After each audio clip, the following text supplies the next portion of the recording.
Hello. Hi, hey, Natalie, how are you? I'm good, thank you. Justin, is that you? Yes, sorry, I had my volume down, so I was like, why isn't it making any sound? That's okay. Okay, that's a very quiet phone Yeah, background noise. yeah, sorry about that. How's things? Very good, very good. It's been really good to be back in rehearsals. Second day back now today, so it's been so much fun already. Oh, wow, that's awesome. Excellent. And obviously, Yeah, it was meant to premiere in Attila was meant to premiere in 2020, wasn't it? 2020. Yeah, 3 years ago. Wow. This is the third year now. Third time's a charm and all. Yeah, yeah, that's it, Nothing's going exactly. to stop us now. That's for sure. No, no, not at all. Yeah, exactly. Well, I'd love to just ask you some questions about yourself in the production, so I Sure. can help kind of spread the word, I suppose. Yep, that'd be great. Well, we kind of already touched on the first question. I was going to ask. Obviously, it's like it's finally opening after you said after being postponed, but in 2020, it only ran for two performances. Is that right? Yeah, that's right. So we got to opening night and the second performance, and then we heard this thing about COVID shutting everything down. And we had no idea what was happening. And then the entire season just started shutting down production after production. And then the following year, we started up again.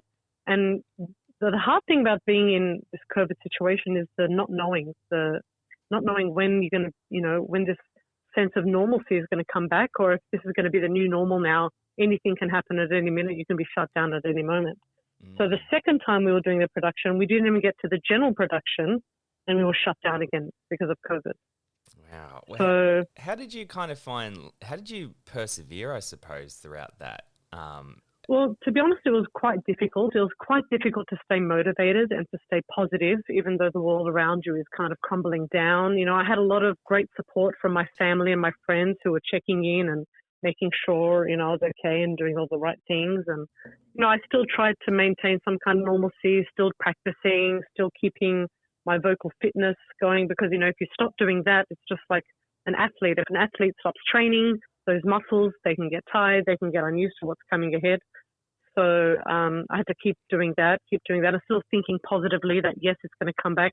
Yes, we're going to get back to normal. Yes, we're going to be in front of a live audience once again.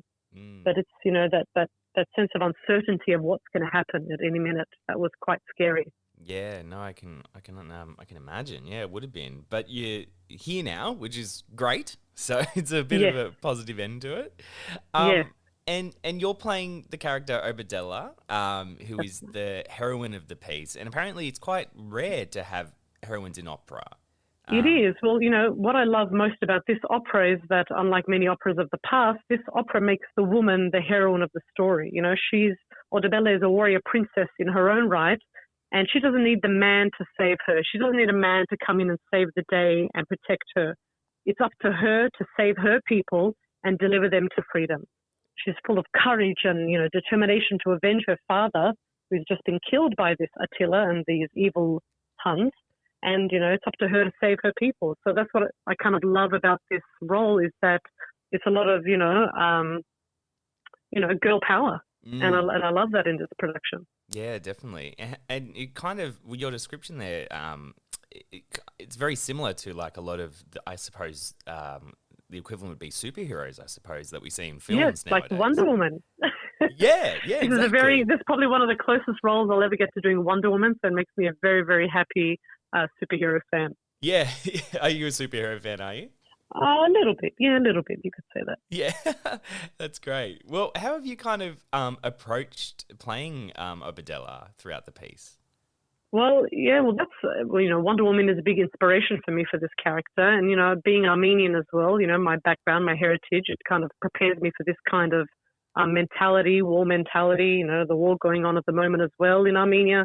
So kind of like all these life experiences and past experiences have all kind of adapted into one being. And I'm able to portray this woman, this strong, courageous woman. And I just kind of imagine myself how I would have acted in those times and today and just trying to bring that character to life because, Mm, these kind of themes are still running in the world today. As you can see in Armenia and Ukraine, it's just all over the world at the moment. yeah, yeah. So it's kind of all, well, I guess the writing is continuing on stage and still, replicating life. Right, right. Yeah. And the production itself is quite a spectacle. So one of the things I suppose that is quite amazing about it is you have two live horses on stage, Yes, yes, which I've personally never seen. So that's fascinating. How do you kind yeah. of find working around them? Do they do they often steal the show, or how do you find kind of Look, maneuvering around them? to be honest, they always steal the show. Yeah. So don't ever expect to get the biggest applause at the end of the show if there's a horse in your production. No. But it's so much fun because I love horses. So having a production with not only one but two beautiful horses, and they're so well trained, and they have their trainers with them on stage with them in costume the entire time. So it's all very professional, and they're very good, and they don't get spooked. They're very well trained, these horses. So it's really amazing because there's a lot of gunshots and things and loud opera singers. We're not that quiet to be singing right, in the face of a horse. So it's just amazing how professional these horses are. Wow, that's fascinating. Yeah, no, I didn't think about like the spooks, I suppose, and the noises, because the horses can be quite skittish, I suppose. Of course, yeah. Wow, fascinating.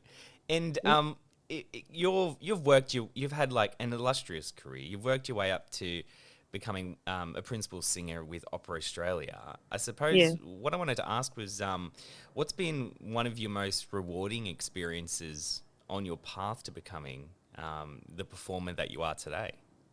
I think one of the most rewarding things is actually all the support that I've been getting from this company, from every single member of the faculty, from the chorus especially as well. They're so supportive on stage. I remember my very first opera, and it was La Bohème, and the stage management, they were holding my hand just before I got on stage, Ben and Miranda.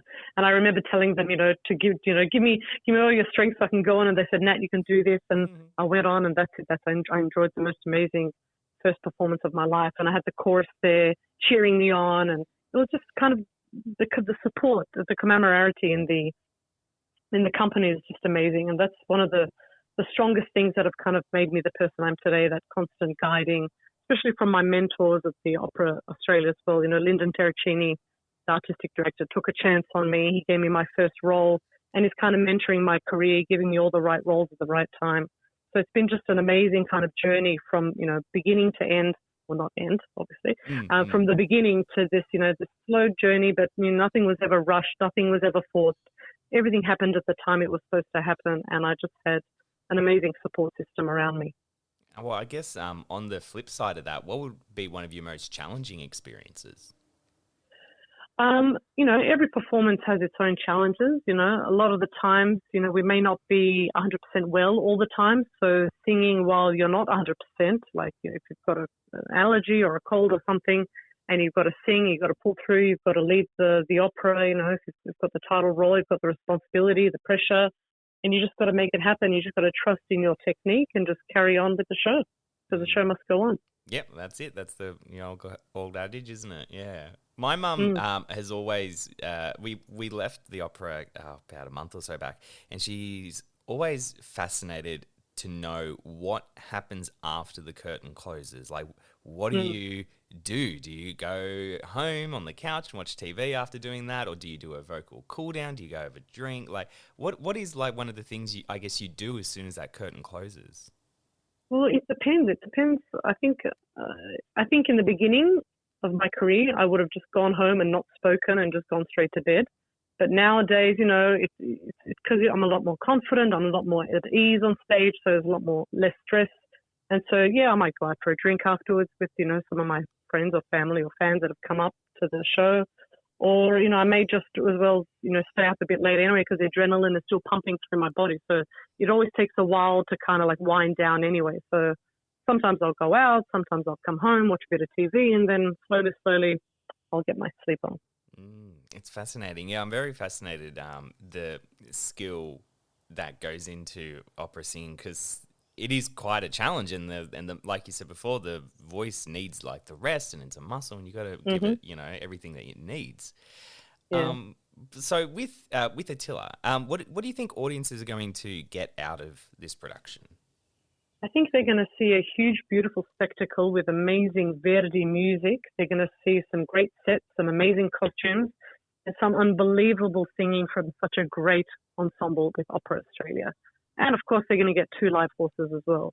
And the storyline, of course, it's all about girl power, revenge, and, the woman being the hero of the story is one of the main highlights, I reckon. And if you could summarize Attila into one word for audiences, what do you think that would be? The opera, in one word, I would say revenge. Nice. I like it. That's really cool. Or justice. I'll say justice. Yeah. Because he gets what he deserves in the end. Excellent. That sounds great. Well, thank you so much for taking the time out to have a quick chat with me. And my pleasure. All the best with the show. Okay, thank you so much. Excellent. No worries. Enjoy the rest of your day. All right, you too. Okay. Bye. Bye.